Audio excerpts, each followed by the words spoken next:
En el libro de los Hechos, en el capítulo 5, entre tantas otras historias vamos a encontrar una muy especial, y es cuando los apóstoles son perseguidos y encarcelados.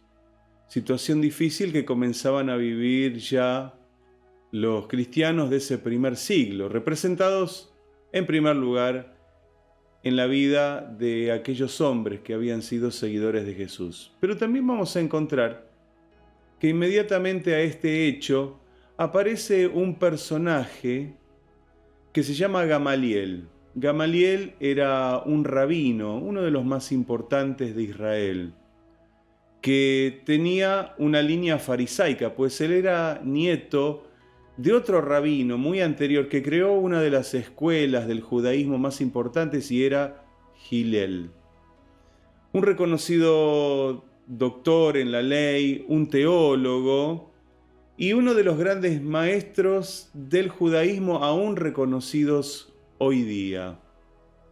Si estamos hablando de Gamaliel, aquel hombre que de alguna manera intervino en la defensa de los apóstoles y finalmente del mismo cristianismo.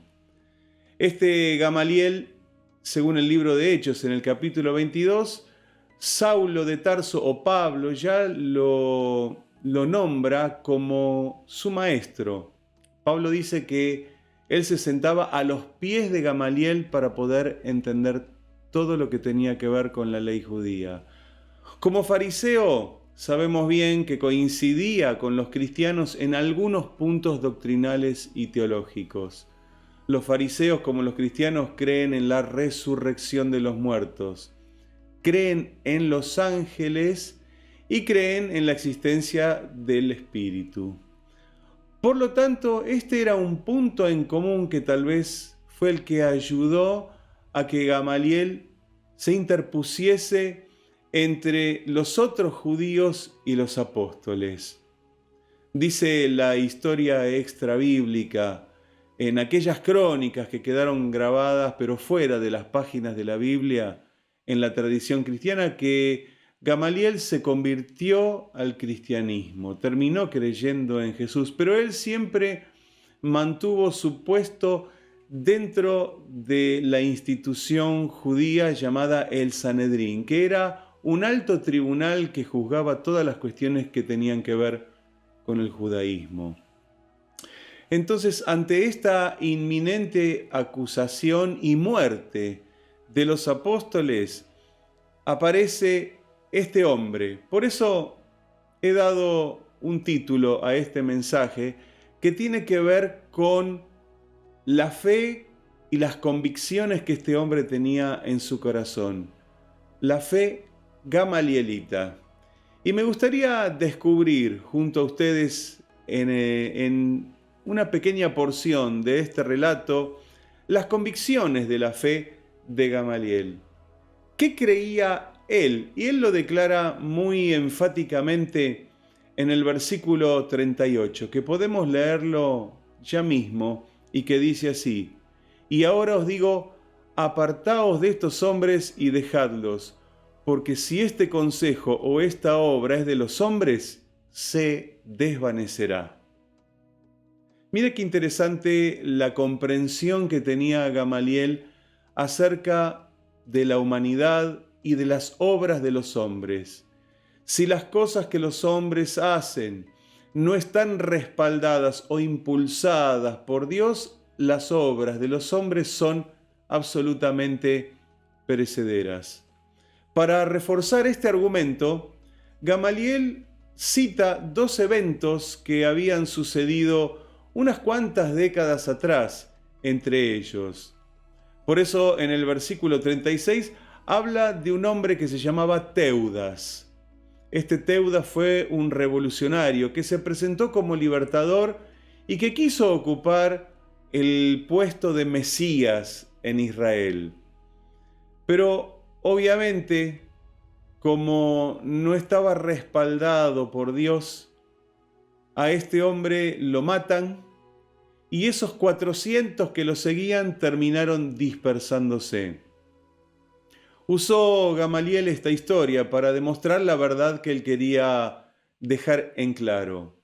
Y hubo otro caso, aproximadamente sucedido en aquel tiempo cuando se decretó el censo, en la época en que Jesús estaba naciendo en este mundo, también hubo otro hombre llamado Judas el Galileo que se levantó protestando en contra de unos impuestos que Roma estaba imponiendo sobre los judíos.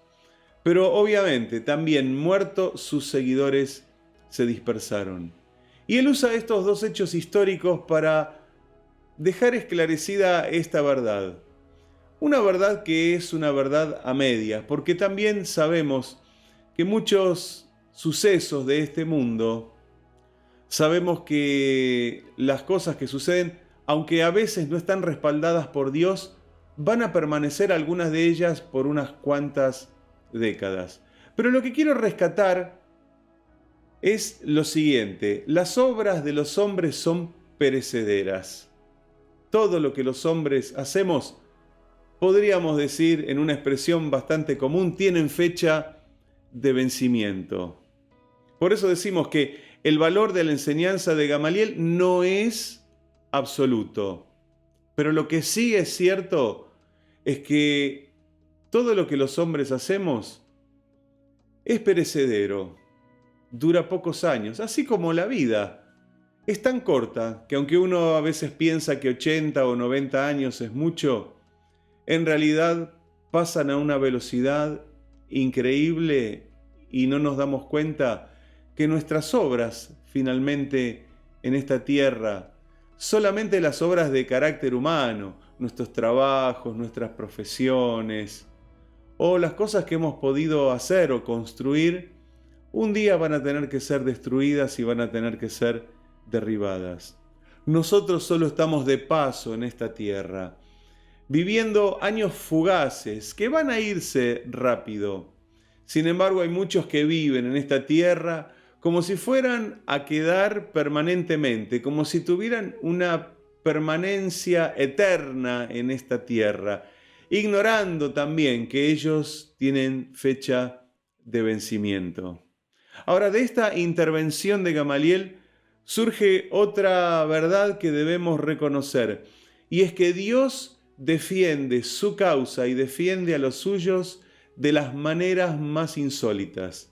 ¿Quién hubiera pensado que un fariseo que se oponían directamente a este nuevo movimiento que estaba surgiendo, que se llama el cristianismo, iba a ser defendido?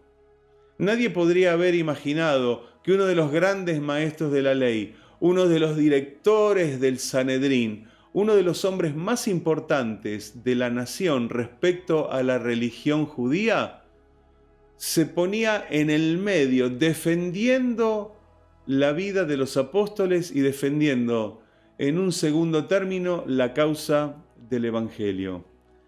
Obviamente todavía Gamaliel no había sido cristiano. Él todavía estaba insertado fuertemente en la fe judía.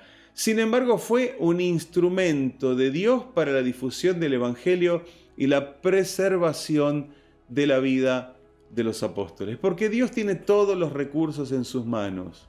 Muchas veces nosotros pensamos, ¿cómo Dios va a hacer tal cosa? ¿Cómo Dios va a defendernos? ¿Cómo Dios va a guardar a su iglesia? Sin embargo, Dios tiene tantas posibilidades. Gamaliel fue una de ellas en las manos de Dios. Sin embargo, hay otra convicción, una segunda convicción que Gamaliel expresa en su defensa. Me gustaría que podamos ver el versículo 39 en su primera parte. Gamaliel dice de la siguiente manera: «Mas si es de Dios, no la podréis destruir». El cristianismo y la subsistencia de la iglesia no tienen punto de comparación. Ningún movimiento humano ha durado lo que el cristianismo ha durado, ya más de 2000 años. La iglesia y la fe han enfrentado todas las situaciones imaginables. Han enfrentado persecuciones, crisis económicas, guerras, catástrofes naturales, pestes y fundamentalmente ha encarado la persecución. Ha sabido defenderse frente a la persecución y la iglesia permanece inalterable. A veces muchos se preocupan. ¿Qué será del futuro de la iglesia por esta situación de pandemia? Quiero brindarles una tranquilidad. Ninguna pandemia, ningún virus va a detener lo que es la iglesia. No va a haber movimiento político, ni rey que se levante que vaya a frenar el avance de la iglesia. En esto tenemos que tener una certeza y una convicción como la tuvo Gamaliel. Él dijo, si esto es de Dios, no lo podréis destruir. Jesús le dijo a Pedro en Mateo 16, 18, edificaré mi iglesia y las puertas del Hades no prevalecerán contra ella. Esta es una verdad absoluta, no es una verdad relativa, es una verdad absoluta. Jesús dijo que Él iba a edificar su iglesia. Ya por más de los 2000 años Él la está edificando. Y nunca las puertas del Hades ni de la calamidad pudieron frenar o detener las cosas de Dios.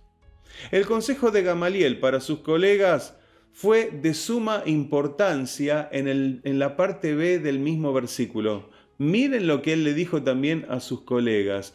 No seas tal vez hallados luchando contra Dios. Este era el peligro de querer detener aquella obra, que probablemente los fariseos, el Sanedrín y finalmente el judaísmo iba a estar luchando en contra de algo que nace en Dios. ¿Quién podría luchar contra Dios? ¿Quién podría mantener una guerra sostenida con Dios, el creador del átomo y el creador de las células? No hay forma de poder luchar contra Dios. Por más que se levanten obstáculos en esta vida, nadie podrá detener lo que Dios inició. Isaías escribió de forma poética un pasaje que me gustaría citarles a todos ustedes en el libro que lleva su nombre, pero en el capítulo 40 y versículo 8 dice de la siguiente manera: sécase la hierba, marchítase la flor, mas la palabra del Dios nuestro permanece para siempre. ¿Sabe que es la palabra de Dios la que sustenta la creación cósmica, el cosmos, todo lo creado, sea visible o sea invisible? No pueden modificarse sus principios.